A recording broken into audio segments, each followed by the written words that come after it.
Hey everyone, today we're going to be talking about building valuations and how that's impacted if you're putting a co-working or a flex operator in there under a management agreement. There's two things that I want to address, and then we'll finish with what does it look like in the future, because as we know, valuers like to work off data and not, look to the future and forecast based off blue sky thinking, which is totally appreciated.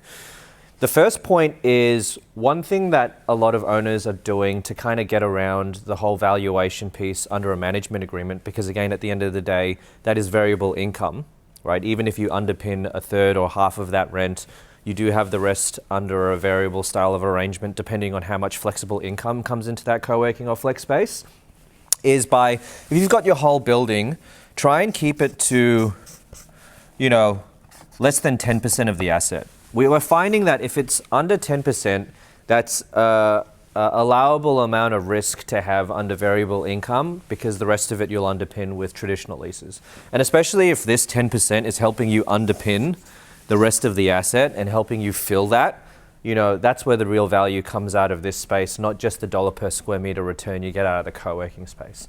So I know this is a bit of a iffy percentage because it works for the big buildings, but if you've got a small to medium sized one, you're kind of scratching your head going, well, even if I only put in 2,000 square meters or 1,500, which seems to be the economies of scale size of a co-working space that a lot of operators need, suddenly we're starting to hit 20-30% of our building.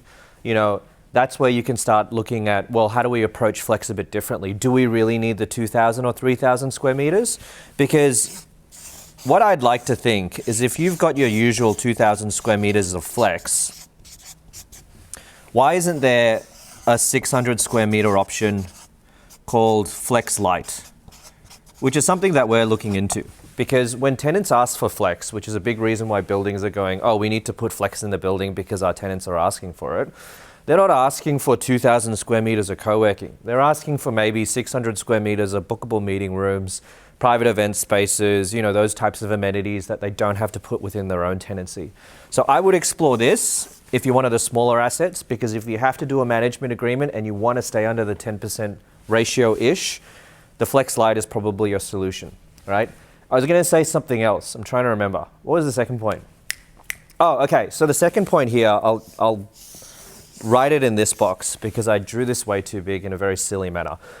We actually did 2 or 3 years ago now a flex deal with an asset in Melbourne, where the way that the valuer approached the co-working space and the variable income, and it was around 12% of the asset, was that because we were able to forecast and we designed the co-working space to a degree that after it hit its 85% occupancy, after this 12-month to 15-month ramp-up period, it was going to hit a rent per square meter target that was the same as market rent, if not more, okay? So what the valuer did when they first looked at it, because he likened it to parking cars in a garage, that style of management agreement, was that we will value that 12%, it was around a 3,500 square meter site, at I think it was a 10 to 15% discount or whatever of market rent, okay? But because we were saying, oh, if we fill it, it's going to make, a market rent in itself. So he's going, if it's variable and not a fixed lease, we'll value it at 10 to 15% of a traditional lease. However, the intention was to check in after a couple of years to see if we're actually hitting our targets and our rent targets. And then that valuation would bump up back to 100%. It would get rid of the 10 to 15% discount. So that was the way that was looked at 2-3 years ago. So I'm hopeful moving forward, the way that valuers look at management agreements, because there's this whole narrative of, dude, if this is helping you fill your whole building in a world where you need to differentiate your assets, can we stop just looking at the value of that isolated floor and the money it makes when it's really an amenity to the whole building? Come on.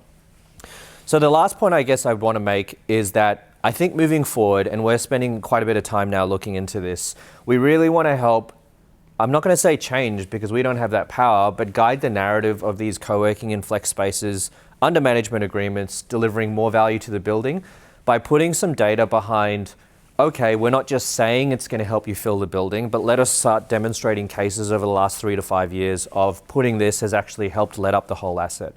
And I'm very happy to say that I've met with some senior people within the industry recently who have shared case studies of their own, but that's not my story to tell. I'll wait for them to announce it, where they've had some really great cases of putting some co-working spaces within the building under a partnership style agreement which are hitting their 85% to 100% occupancies, making great amount of money, but it's also been part of a lot of the lease negotiation deals for the rest of the building, helping close those deals. So I mean, come on, that's money in the bank. That's really good. So hopefully that was helpful.